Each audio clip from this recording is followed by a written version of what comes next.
Hi, and welcome to History 215 Online. It is the complete U.S. history from the beginning of the United States until present day. Today we are on Chapter 19. It is entitled The Progressive Era. And this is your old book, but Progressive Era, Chapter 19. Okay. Our learning outcomes for this chapter are: discuss the reform efforts of the Progressive Era and the groups involved in those efforts. Describe the methods used by the various states to bring about reforms in state governments during the Progressive Era. Discuss the involvement of women's groups in Progressive Era reform movements. Compare and contrast the Progressive Era of Theodore Roosevelt and Woodrow Wilson. Describe ways in which American culture was influenced by the progressive movement. Progressive is actually a term that is being used again today. It's kind of being revived. And a lot of people are doing it under,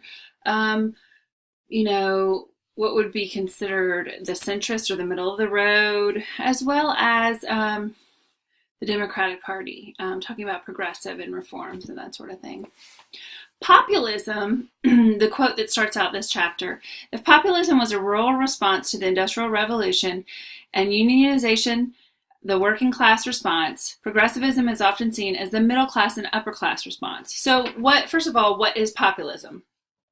Populism is not listed here, but in your definition, but populism is the power of regular people upon the government. And as we've just seen in the elections, regular people were the ones coming out of the rural cities to vote. So populism just exploded, okay? And if you look up populism at Google, you'll see all kinds of different news articles pop up about populism in the past election. Okay, so what is progressivism? Progressivism is the Industrial Revolution came up, and there were several greedy businessmen that were that were not taking care of their workers and just really trying to get wealthy off the backs of the poor working class. And there were all kinds of problems. This was a response to economic and social corruption due to this industrial revolution. There was poverty everywhere. There were labor reforms needed. At the end of our last chapter, I believe it said 35,000 people in factories died between a certain amount of time because no one cared if the worker died, if it was a factory that was extremely dangerous. And then you have children working in those factories. You have all this kind of snowballing where, people are not being taken care of. And so progressivism, they rejected social Darwinism, which is based on a hierarchy of race. Okay, and they really tried to get rid of the worst abuses. The reformers came in many different ways.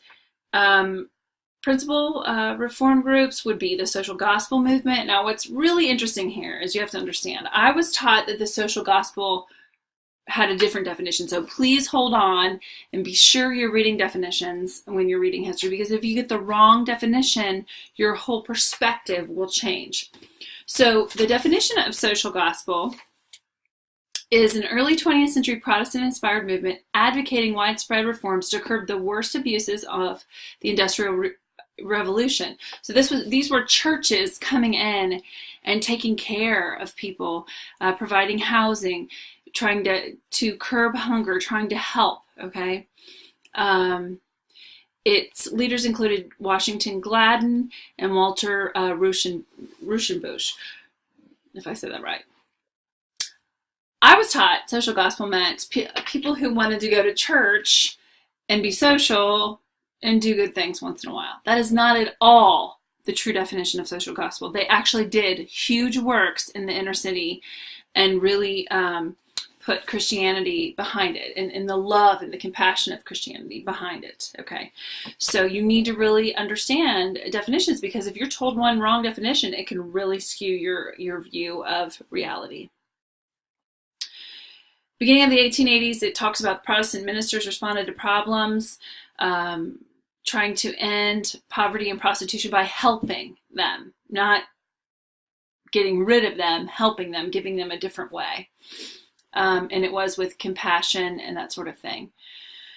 The social gospel movement stood in direct contrast with those advocating social Darwinism. And a lot of people were advocating social Darwinism, especially the wealthy entrepreneurs, because what they were saying was survival of the fittest. Well, we're stronger, we're fitter.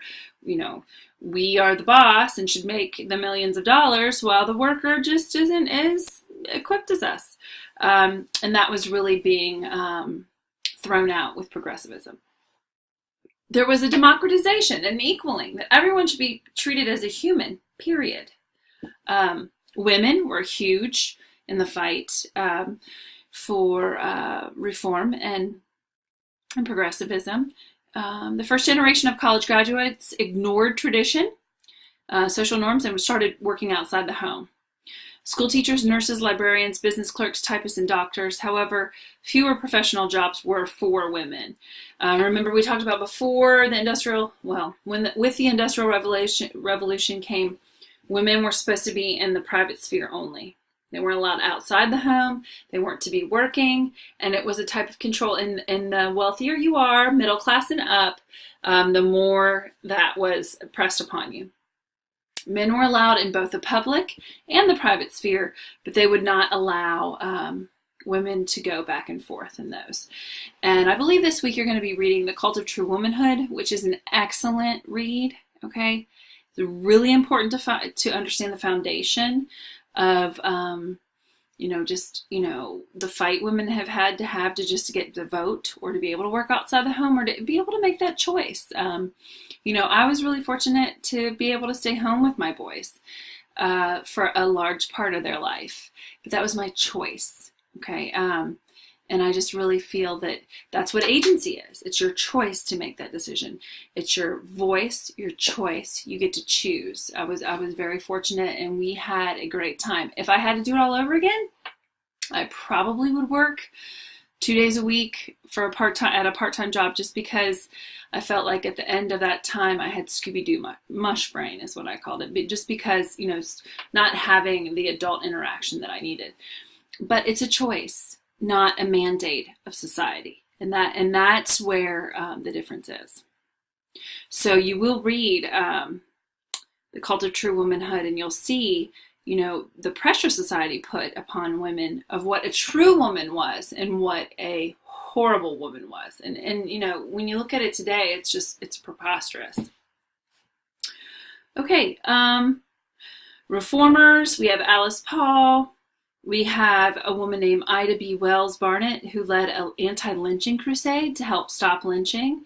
Margaret Sanger pushed to increase advertising of contraception and birth control. And why is that important? And as you study women, you begin to see that a lot of times patriarchy would continually put the woman in a role to bear more and more and more children, where she could not both be a mother and follow her dreams or follow her ambitions or have agency at all, because she was constantly having kids.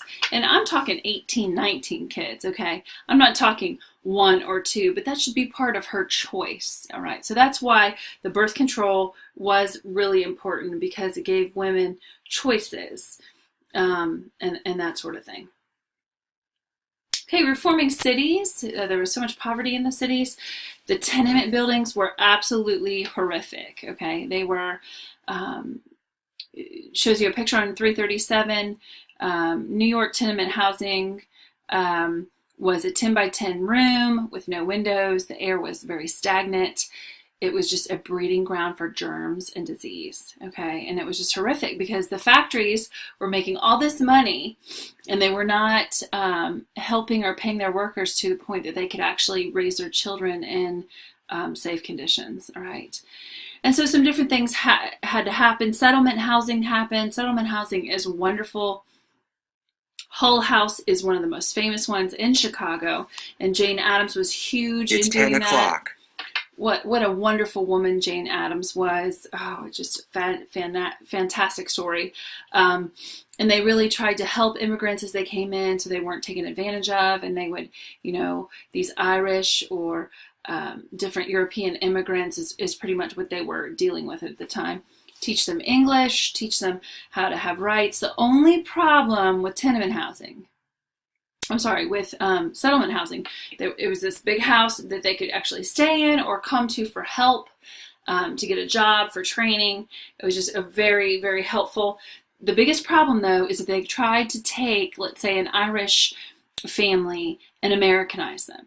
And, you have to be careful when you Americanize because I like to go back to Cyrus the Great, who was an ancient ruler.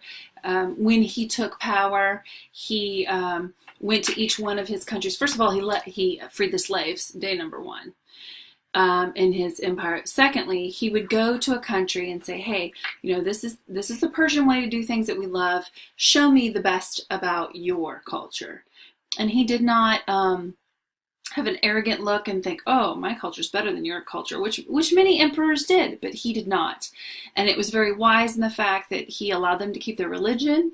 He allowed them, as long as they were peaceful. He also took he said, "Show me your best art, show me your best poem, show me your best singing, share that with me." And there was a cultural exchange. There was not a Persianization at that time as was Americanization, okay? Because other cultures have beautiful things. We can appreciate them. Other people that we meet have beautiful things. We can learn something from them. They can learn something from us. And when we get to the point that we say our culture is the best, that's very Eurocentric, that's very ethnocentric, that's very arrogant, ouch, but saying, "Hey, show us what's beautiful about your culture. We'll show us what's beautiful about ours." I'm not saying, the English language isn't needed or that sort of thing, but to completely strip another family that comes in as an immigrant, Americanization was a huge problem, because the reason this nation is so great is because it is so rich in cultural traditions. All kinds are welcome. Okay, the Anti-Saloon League, temperance advocates, temperance workers, different issues, with immigration. A lot of alcohol was coming and they were worried about, alcoholism and that sort of thing. State and political reform. You need to look at the 1900 Galveston hurricane the Galveston hurricane in 1900 killed 8,000 people. That's the biggest catastrophe in U.S. history. Okay, it happened in the year 1900. And many people were influenced by how much politics did not help those people. I believe 42,000 people, the population, were affected, and it killed 8,000 people. So, just politics, listening to warnings, taking care of people. That's what the government is supposed to do when there's a huge catastrophe. Democratizing trends, allowing citizens to have more of a say. The primaries of elections came through this. We can thank the progressives. Professional administrators, having people who are professionals in their field, not putting in bosses or this boss mentality or this political machine where it's just constantly, we're just giving people jobs because they scratched our back and we're going to scratch theirs. We actually looked for professionals and more citizen control. More progress, reforms with the machines, women's progressivism, finding the vote. Alice Paul was huge. She had a huge rally of 5,000 women outside when Woodrow Wilson was elected. And then in 1920, she did get the vote. So 1913, you have Woodrow Wilson. 1920, she was big in pushing the vote for women. She held a 6-month vigil in 1913. That's pretty incredible. All right. let's see, Theodore Roosevelt and progressivism, as well as our president, William Howard Taft, who turned out to be a better Supreme Court justice than he was a president, but pretty amazing at both. And then you can read the rest of the chapter